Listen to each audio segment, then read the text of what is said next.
बिरहा बिरहा का नाम बा, शीर्षक बा फौजी जवान। ए बाबूजी, फौजी की क्या जिंदगी होती है ये दुनिया जानत है। ए बाबू, फौजी के जवान अपने खातिर कम, दूसरों के लिए ज्यादा जीते हैं। काहे भैया जात हुआ ना, चला भैया हमार पड़ा हम दोनों जानी के।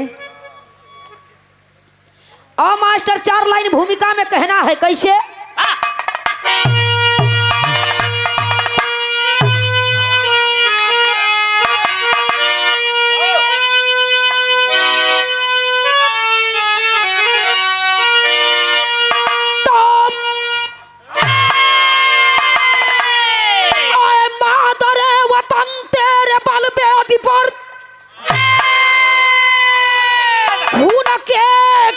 कतरे सुमन बन गए,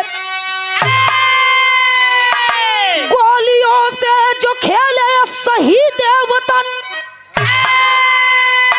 मिल गए धूल में शांति बन गए। आभा सिंदूर की प्राची में जा छिपी और खून की होली घर घर मनाई गई। हरिद्वार कितनी अडिंग हस्तियां देखते देखते ही मिटाई गई।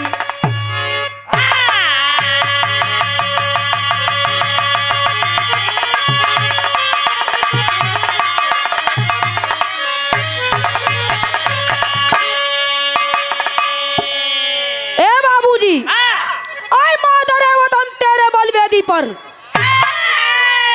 खून के कतरे कतरे सुमन बन गए, गोलियों से जो खेले शहीद वतन, मिल गए धूल में शांति बन गए। एक फौजी जवान कह रहा है अपने उस धरती माता से कि हे धरती माँ, हम मर जाएंगे, मिट जाएंगे, इस मिट्टी में मिल जाएंगे, लेकिन ये अपने देश के खातिर कभी पीछे कदम नहीं हटाएंगे। यह बतिया कहे ले बाबू। लेकिन कव्वाली के टुकड़ा में कहना है मास्टर,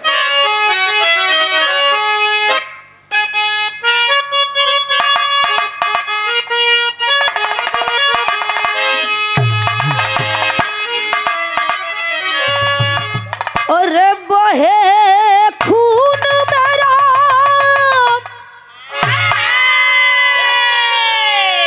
अरे बहे खून मेरा चमन के लिए,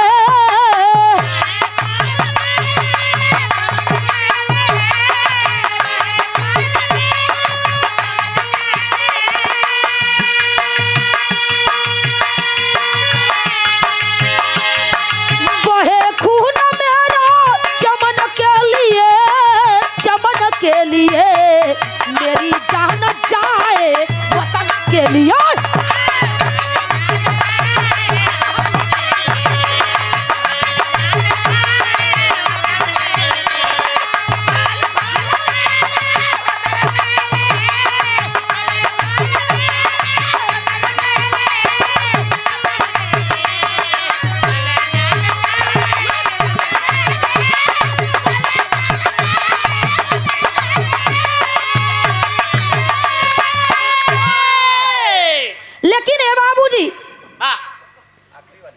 तक कव्वाली का टुकड़ा रहे, लेकिन बड़ा ही सुंदर हमारे गुरुजी का कलम भाव में लिखले बा। का लिखले है मास्टर, अरे गोली के सामने भी, अरे गोली के सामने भी गोली बुलंद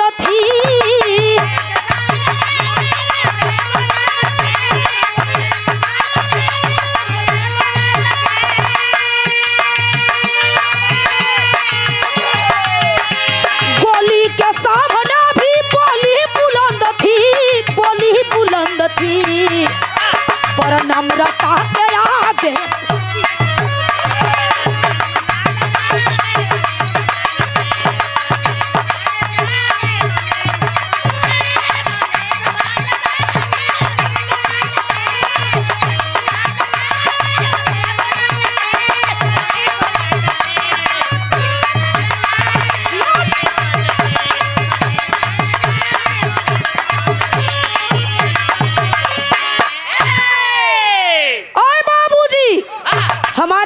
जी जवान कह रहा है उस सीमा पर जाकर के कि गोली के सामने भी बोली बुलंद थी। अरे मरना कबूल है सर झुकाने से अच्छा कि हम अपना गर्दन कलम करा दे, लेकिन हम सर झुकाना पसंद नहीं करते हैं। यह बतिया कहेले बाबू। लेकिन ये बाबूजी तब कस कहानी है, यहाँ से हमरे कहानी का शुरुआत, बिरहा के कहानी का शुरुआत हो गई। कैसे मास्टर?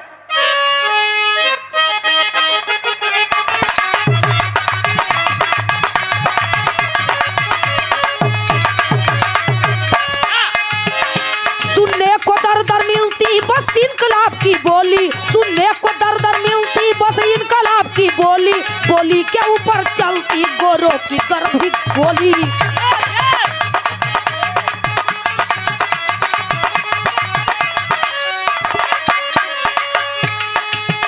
झांसी के कितने नाहर जीवन की दे कुर्बानी, झांसी के कितने नाहर जीवन की दे कुर्बानी, सोड़ित से वधु साथी के उनकी अमित कहानी।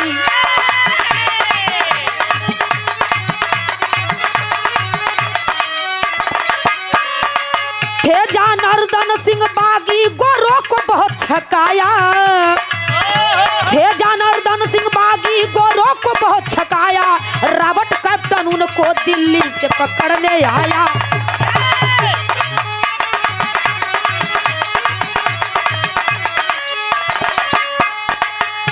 धोखे से सर कटा के भाले पर दिया नचाई, धोखे से सर कटा के भाले पर दिया नचाई, बिटिया मंजू के मन में बदले की भाव आई।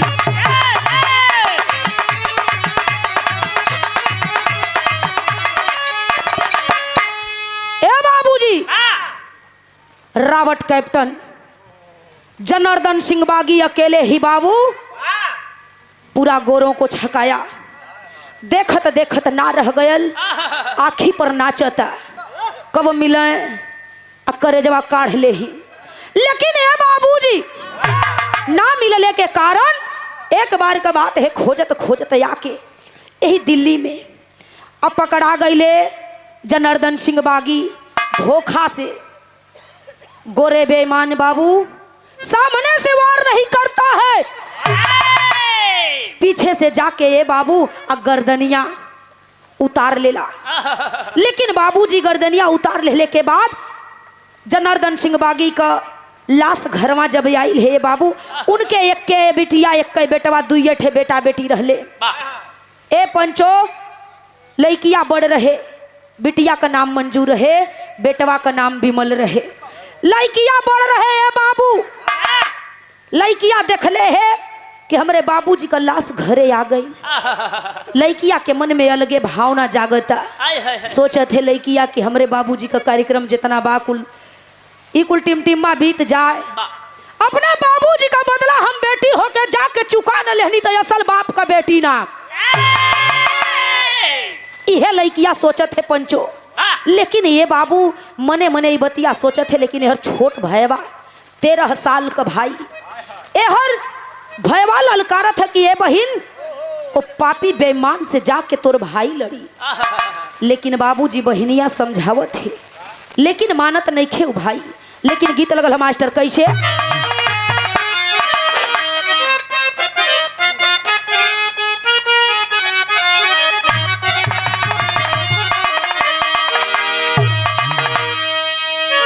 अरे झूमकी सरंगिया जोगिया रून झुन बजावले,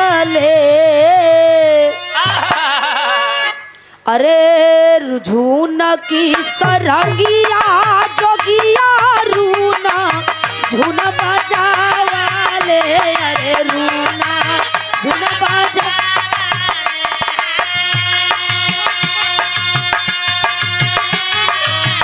रूनाता झुनाता जोगिया जालन हो राम किया हो राम रे।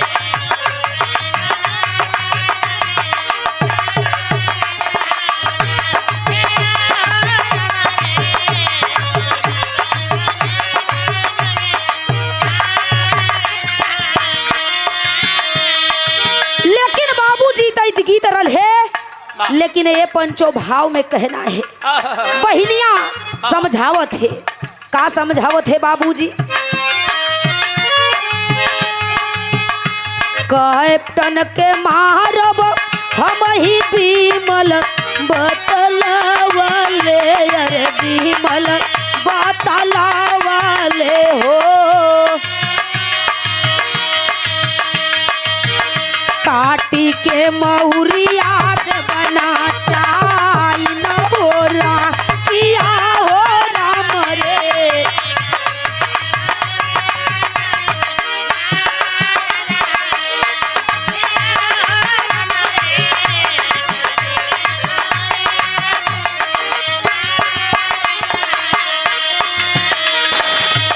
कहेले बहिनिया तोहू कुल के दिया नावा, अरे कुल के दिया नावा हो।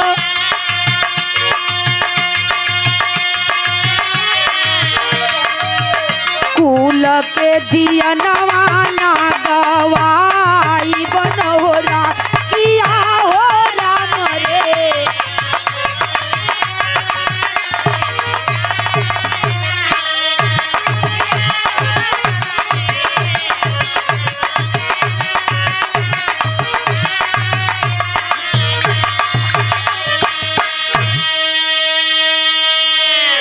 बाबूजी ए बाबूजी भैया कहत बा कि हम जाके लड़बे करो।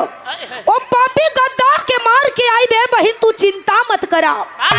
लेकिन बाबूजी ई बतिया भैया जिद ठनले बा।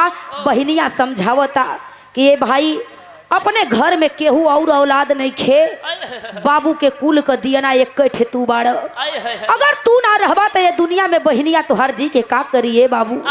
यह बतिया कहे ले समझावे ले, लेकिन विमल एक बात ना माने ला बाबू। लेकिन यहाँ भी गीत लगल है मास्टर कैसे?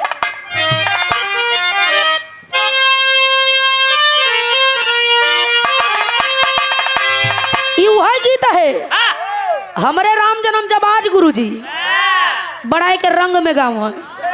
कैसे गाँव में मास्टर? और उड़ा वाले बारम, और उड़ा वाले बारम, उड़ा वाले बिना तेल के जहाजिया, उड़ा वाले बिना तेल के जहाजिया।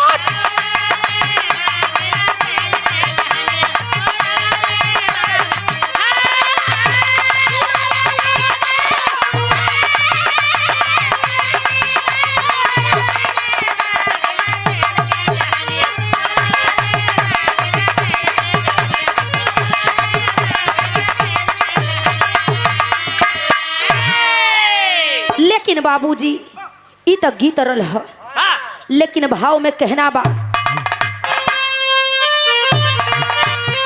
और बाबूले का बदला, और बाबूले का बदला चुकाई बहो काटी काटी गरह दनिया मुआई बहो काटी काटी गरह।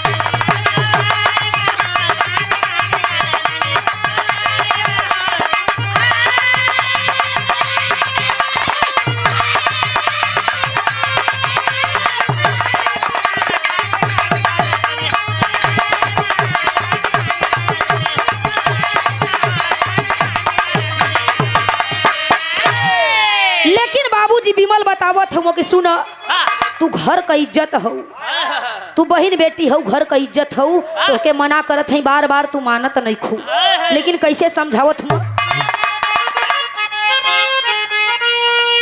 कहला विमल तो कुल क्या इज्जतिया,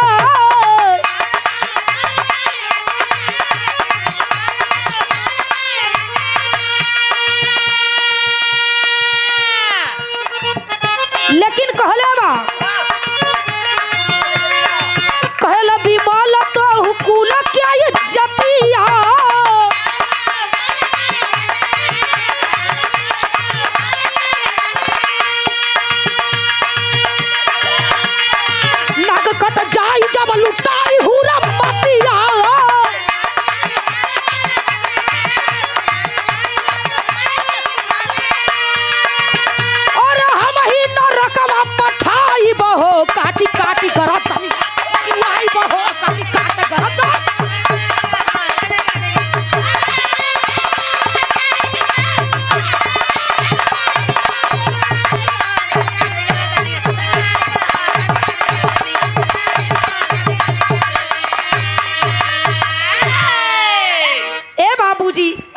मंजू के बार बार मना करने पर भी विमल नहीं मानता है। जब विमल ना माने न ये पंचो, कमर में एक तलवार कस के, हाथ में कटार लेके बहनिया के चोरी विमल निकलल हूँ। बहनिया ना जाना थे कि हमारे भाई का करे जाता। मंजू के लाख लाख मना कैले पर भी चोरी से विमल निकल गई ले बाबू। अब बहनिया ना जाना थे। और जब निकलल बा बाबू तो जाके कैप्टन के दरवाजे पर चिल्लात हूँ, कहत हूँ जाके दरवाजा, साला निकल बाहर।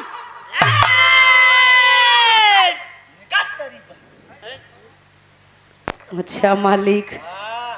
ए बाबूजी इहे बतिया सोचत हूँ कि ए भैया देखा बनवा हवा से। ए बाबूजी सोचत हूँ मने मने कि निकली कब। ए बाबूजी इहे बतिया कहत हूँ बाहर निकला ए सार। तब ले जितना कैप्टन का सिपाही रहले बाबू, सोचत हूँ कि कौन दरवाजे पर आके चिल्ला था सुबह सुबह के बेला में। लेकिन बाबूजी भैल का यहाँ गीत लगल मास्टर।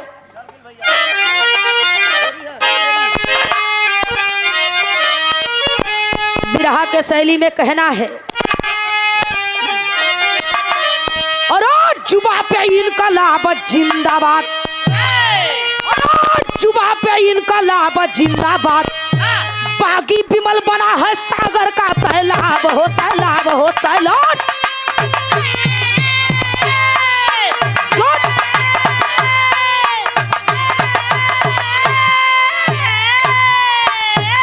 मान जा मान जा मान जा मालिक। अरे फाट गए मर्द। अरे अरे ओहो हो, हार फूर के धर दे बा ढोलक मोलक का है महाराज लोगों ना। चला तब डिसाइड कर ली हाल लोगों अपने में। 900 रुपया मढ़ाई हो गया बच्ची। अच्छा ए बाबूजी इतना बतिया कहले कि विमल, बागी विमल बना है सागर का सैलाब, जुबा पे इनकलाब है जिंदाबाद। लेकिन बाबूजी विमल के देह में 13 साल का बच्चा, लेकिन डर तन को नहीं थे, तन को डर नहीं थे बाबू। हौसला बुलंद है। लेकिन बाबूजी अपने बाबूजी का बदलाऊ, अपने बाप का बदला लेवे बदे 13 साल का बच्चा पहुंचल है कैप्टन के दरवाजे पर। आज जाके कहले बा, लेकिन कैसे गीत लगल मास्टर।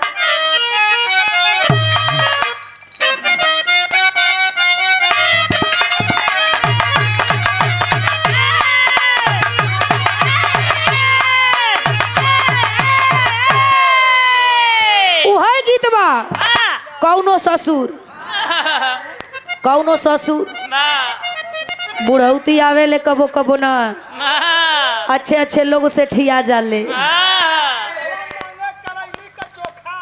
अच्छा ना तू ना ना मांगेला। अच्छा पतो ना आइल है भाई। अच्छा बूढ़ा भाई घाई तब ठीक बा। लेकिन बाबूजी पतो कहतिया का कहतिया,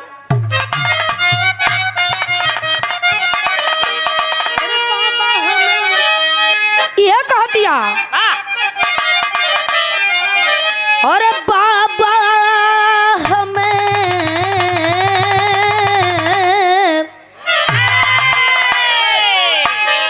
अरे बाबा हमें बोलावे पानी के बहानवा हो अंगनवा, कैसे जाई सजना वना।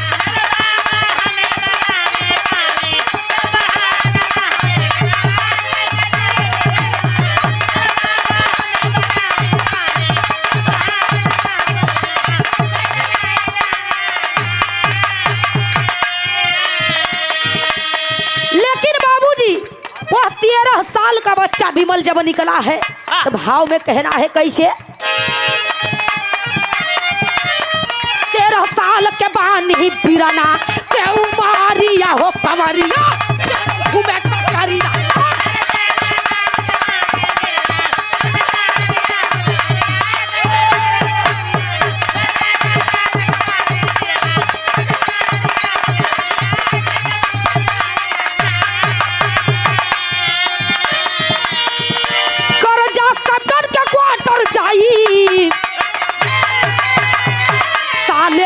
की मौआ तभी आई, तब से पकड़े 3 सिपाही, बोले बेटा मौआ तक सच्चाई। विमल को लेके पहुंचा कैप्टन पथरिया हो कमरिया।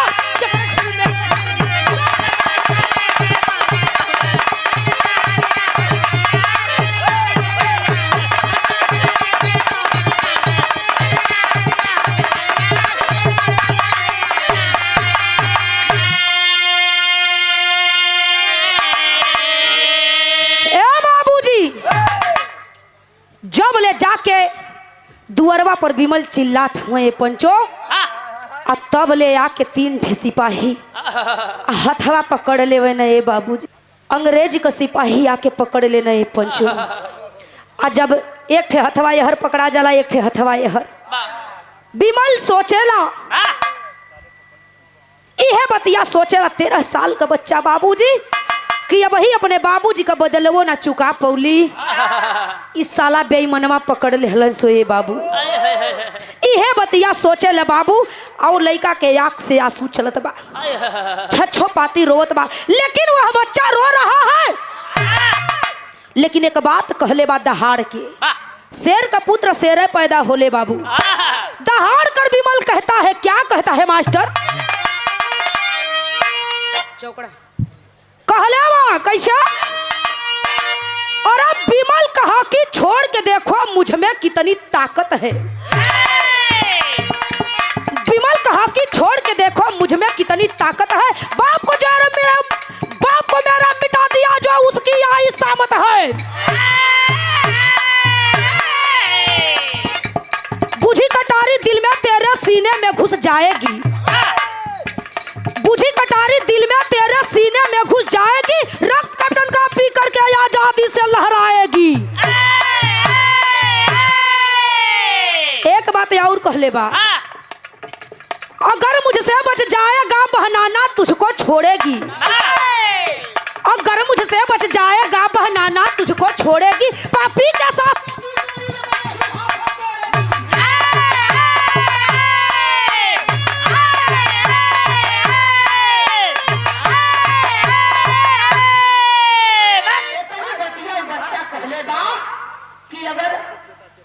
तोहरे हिम्मत हो तो हमके छोड़ के देखो, बांध के मत देखा। लेकिन बाबूजी कहले बा जब इतना बतिया कि हमार बहिन तोहके छोड़ी ना, ये पापी बेईमान, जब इतनी बतिया कहले बाबूजी, तब कैप्टन के मन में विचार आयल के पास एक ठे बहिनो बा। वजह से वो पापी बेईमान का नियत बदल जाला है बाबूजी। और जब नियत बदल जाला तब पूछेला विमल से कि तोरे पास बहिनो बा। तब विमल बतावेला कि हमार बहिन है। तो कहले कैप्टन पूछत हो कि तुहार बहिन तोहसे कितना साल बड़ बाड़ी? विमल बतौले कि हमार बहिन हमसे 6 साल बड़ बाड़ी। ए बाबूजी, अब ओइजा से तनी बतिया सुन के कैप्टन का नियत बदल जाता है। लिख के पाती बहिनिया के नाम से बाबूजी पहुंचवा देले बा। वो कैप्टन लिख के पाती बहिनिया के मंजू के नाम से घरे पहुंचवा देले बा। अब विमल के कोठरी में बंद कर देहलस। यह बतिया लिख के भेजले बा कि अगर अपने भाई के जिंदा देखल चाहत हो तो आके छोड़ा के ले जा। बाबूजी कौन ऐसा बहिन होई कि भाई का खबर सुने या ना जाइए पंचो। बहिनिया चिट्ठिया पढ़े ले, भागल भागल जाले, नंगे पैर बाबूजी भागती हुई बहन जाती है और जाके कैप्टन के गोड़े गिर जाले। ये बाबू, लेकिन जब कैप्टन देखेला इतना सुंदर 17-18 का उम्र बा, एकदम सुघर कलीबा, ए बाबूजी उसका नियत वहीं पर बदल जाता है। जब नियत बदल जाला ए बाबू तो कहले बाड़ा कि तोहके हम साकी का नौकरी देते हैं। यह मंजू सोचत है कि अगर हमके साकी का नौकरी देत हो तो कहे ना हम एजा रह के साकी का नौकरिया कैले ही, वही बहाने एक न एक दिन हमारे भैया हमसे भेटा जाइ हो। यह बतिया सोच के बाबू साकी का नौकरी करे बदे मंजू तैयार हो गई। जब तैयार हो गई तो का भल मास्टर,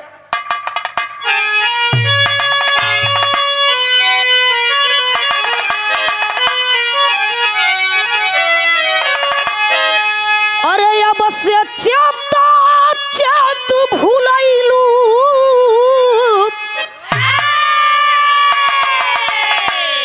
अरे ये वही समय का गीत हो। रामदेव उस्ताद हमारे गुरुजी का मोह गाय के चल गई ना, गाय के जब छोड़ दिला तो हमारे नियर गवैया रोज रटत कौनो लड़की के कौनो लड़का समझावता का समझावता कहता अरे अब से चेता चेत भूलैलू अरे ऐसा न चढ़ल जवानी में ऐसे मचल मचल के चलब त लग जाई आगे पानी में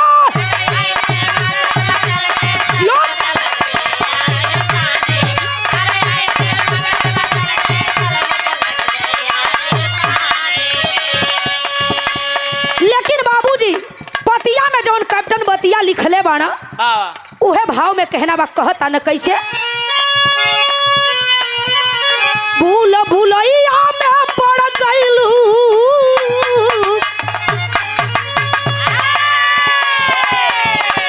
भूल भूलैया में पड़ गइलू परेशानी में बिना तो हर कैद हो गइले ना कया जन्नत जानी में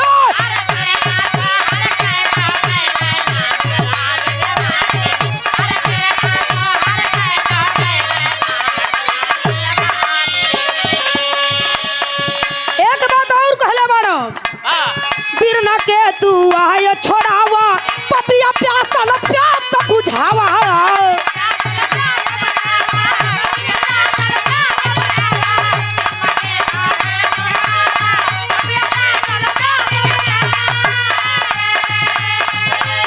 आस लगल पायास बुझावा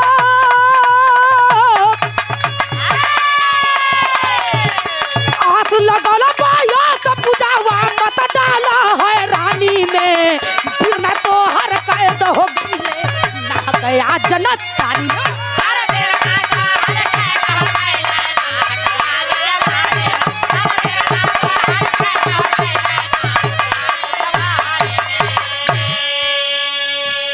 ए बाबूजी इहे बतिया कहले कि तोहर भाई आज कैद बा मंजू जाले बाबूजी हथवा गोड़वा जोड़े ले लेकिन विमल कहता है कि तू लड़की है इतना गिड़गिड़ा रही है इतना तड़प रही है तुम्हें साकी का नौकरी दूंगा मैं साकी का नौकरी दूंगा तुम्हें करना पड़ेगा लड़किया हथवा जोड़ के कहले ए साहब बाबूजी का तो जन्मा मारी लहलो एक कठे कुल का दीपक हमरे एक कठे भाई है कम से कम भैया का हमरे जन्मा बकस दा ए साहब यह बतिया कहेली बाबूजी लेकिन पोपट के भाव में कहना है मास्टर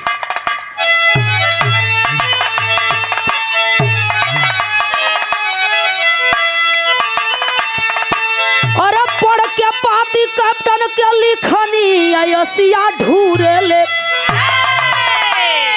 ए बाबू पढ़ के पाती कैप्टन के लिखनी आयसिया ढूरे ले अब बीरना खातिर चल दहली बहिनी आयसिया ढूरे ले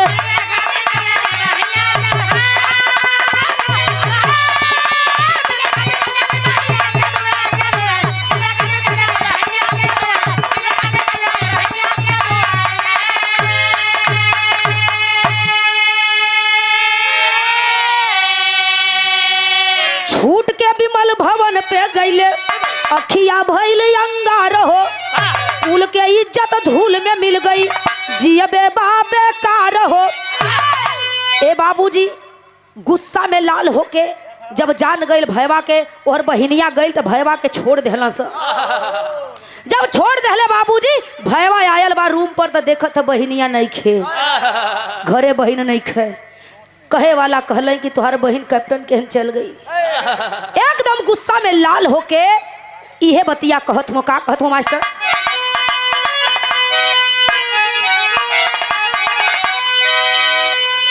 और छूट के विमल भवन पे गईले अखिया भयल अंगार हो कुल के इज्जत धूल में मिल गई जियबे बाबे कार हो और ले तलवार चला है फिर सैलानी आयसिया ढूरे ले। अरे ले तलवार चला है फिर सैलानी आयसिया ढूरे ले। खत्म करब हम बहिनी का जिंदगानी आयसिया ढूरे ले।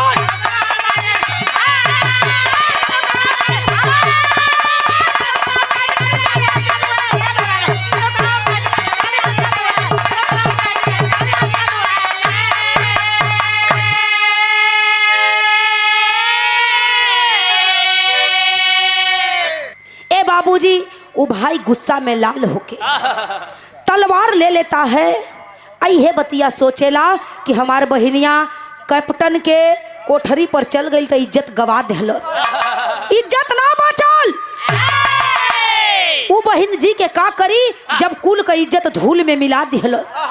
अल्ले के तलवरिया जब चलल हुए बाबू और तब भयल का आल्हा के भाव में कहना है।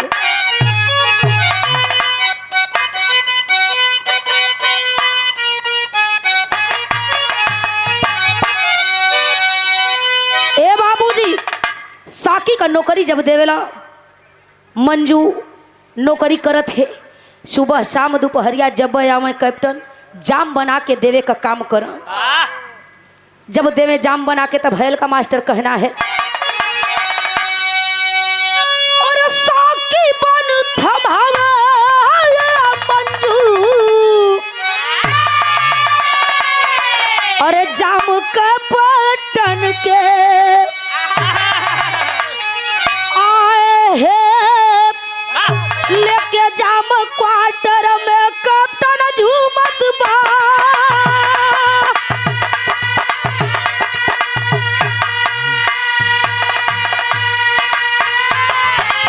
धई धई आवाज में बैठावे मंजू के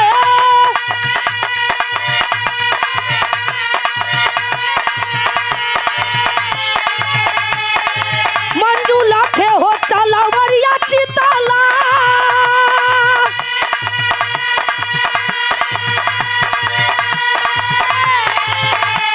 नाता खूब फैली उतरली तलवरिया।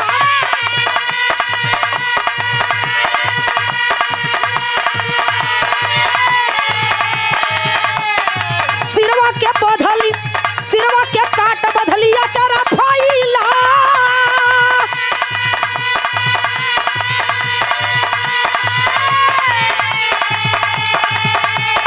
पीछे से परा चलली पीरा ना भेटैला।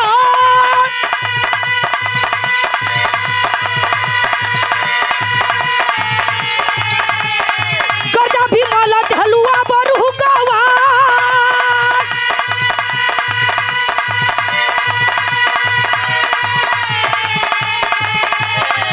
तलवारिया से बहिनी का सिरवा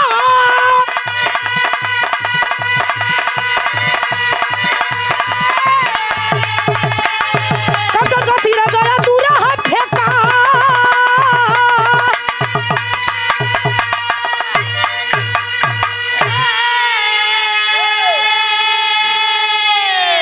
हे बाबूजी बहिनिया रोज रोज कैप्टन के जाम पियावत है।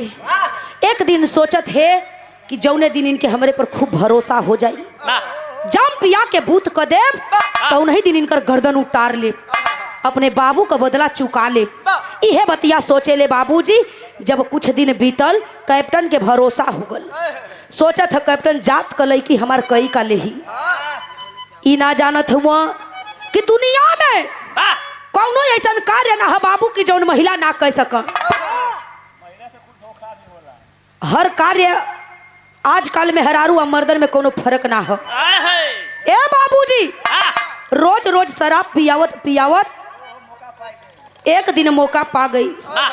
खूब खुश होके मुस्किया मुस्किया के कैप्टन के जाम इतनी दारू पिया दिहलस, इतनी पिया दिहलस अपने आप के होश में नहीं खन देख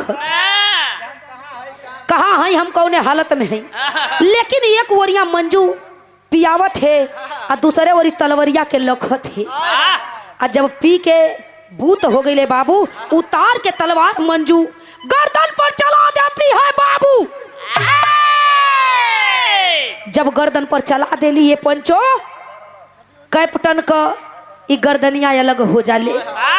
अपने साड़ी में से अचरा फाड़ के ए पंचो वही अचरा में बांध के कैप्टन का सर बाबूजी या काखी में दबा करके बहन पीछे के दरवाजे से निकलती है। गांव भर के लोग पूछते हैं, अरे मंजू तुमने क्या लेकर के आ रही है? यह बतिया कहले तब कहले मंजू की, अरे देखो ये हम का ले ले है तो के कैसे बताई?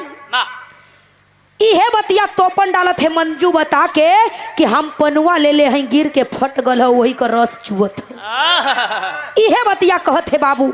लेकिन कुछ है अगवा जाते पंचो आ तबले भयवा भेटा जाला। और जब भयवा भेटा जाला बाबूजी तो कुछ जाने ला ना भयवा सुने ला, गुस्सा में लाल होके निकाल के तलवार अपने बहन के ऊपर भाई चला देता है बाबू।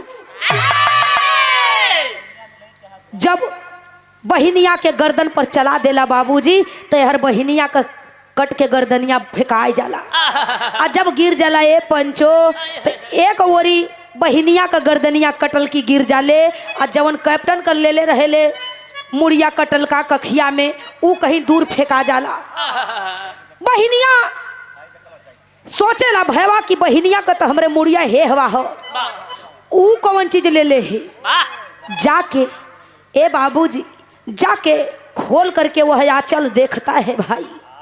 जब भयवा देखत हो खोल के आंचल बाबूजी तो कैप्टन का मुड़ी छछो पाती रोवेला। ए बाबू इहे बतिया रोएला कहेला कि जवान हम बाप का बेटवा होके ना कह के देखौली, आज वो बेटी होके कह के देखा देलू। ए बहिन हम जनली न बुझनी न सोचली न समझनी आ तोहर गर्दनिया उतार लेली। वही दिन रक्षाबंधन का त्योहार रहे पंचो, वही दिन वो त्योहार रहे। लेकिन बाबूजी छछो पाती भयवा रोवत ह। बहिनिया का सर कटी लाश गोदी में लेकर के भाई रो रहा है और कह रहा है, क्या कह रहा है मास्टर?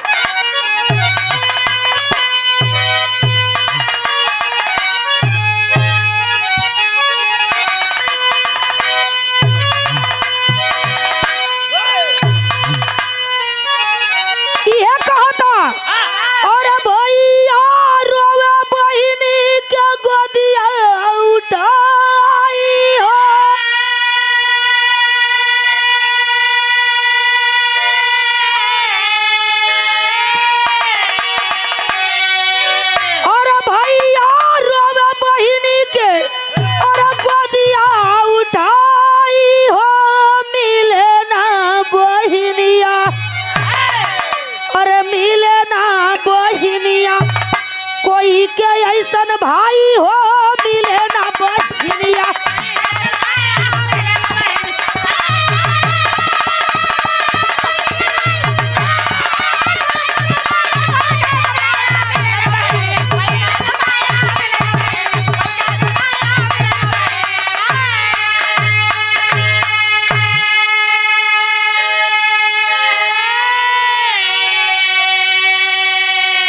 आप बाबू ले का बदला चुकाए ले लू जाय के, अब बिरना के खातिर दुख अपने उठाए के।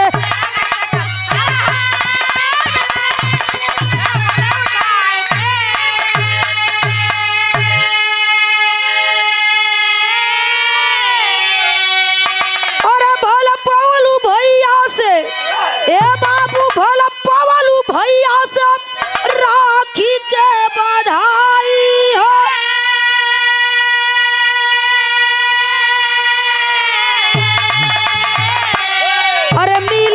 बहिनिया केहू के ऐसन भाई हो मिले ना बहिनी।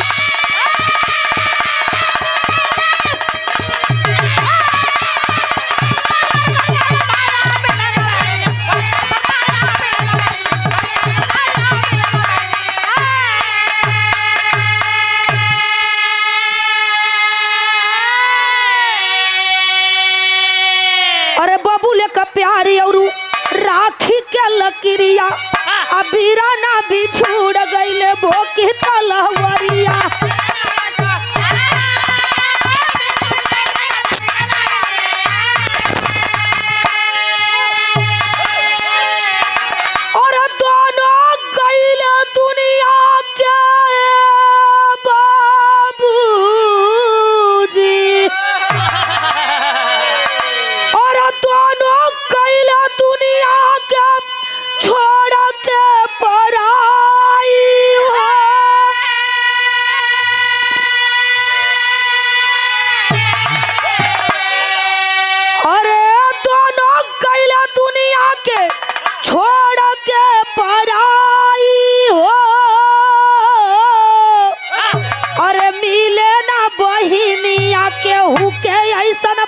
हो मिले ना बहिन।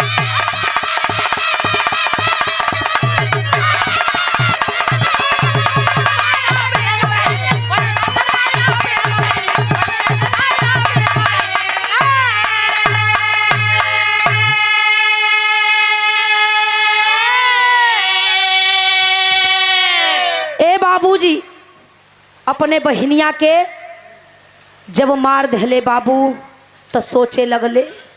अच्छा बाबूजी वो बहन जब बदला चुका के आ जाले छछो पाती रोवेला विमल बाबू। ए पंचो जितने रोवेला उतने बतिया कहेला कि ए बहन जवन हम ना कह सकली तवन तू को के देखा देहलू। इहे बतिया कहेला बाबूजी। कहेला कि तू जब तक रहलू बहनी अपने भाई के खातिर दुख है पौलू और सिवाय दुख के कबो सुख ना पौलू ये बहन। इहे बतिया कहले बाबू। यहाँ से बिरहा का कहानी समाप्त हो गई। लेकिन खानदान का परिचय है मास्टर कैसे। गुरुदीन मोहम्मद राम सेवक सिंह सी बदन की बानी।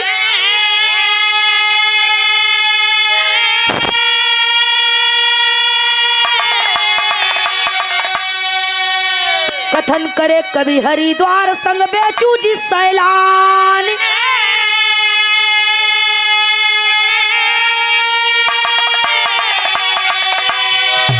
और जुबा पे इनकलाब जिंदाबाद।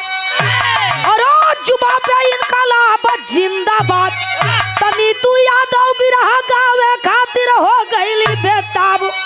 जुबा पे इनकलाब जिंदाबाद।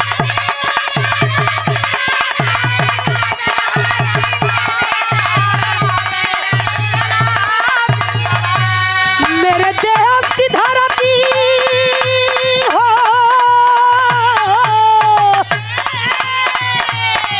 मेरे देश की धरती सोना उगले उगले हीरे मोती। मेरे देश की धरती मेरे देश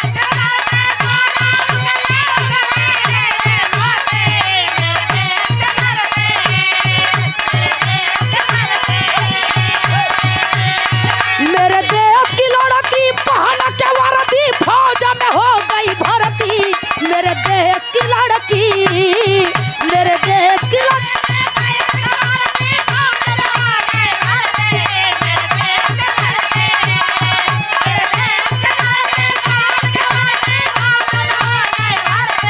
मेरे देश की लड़की हो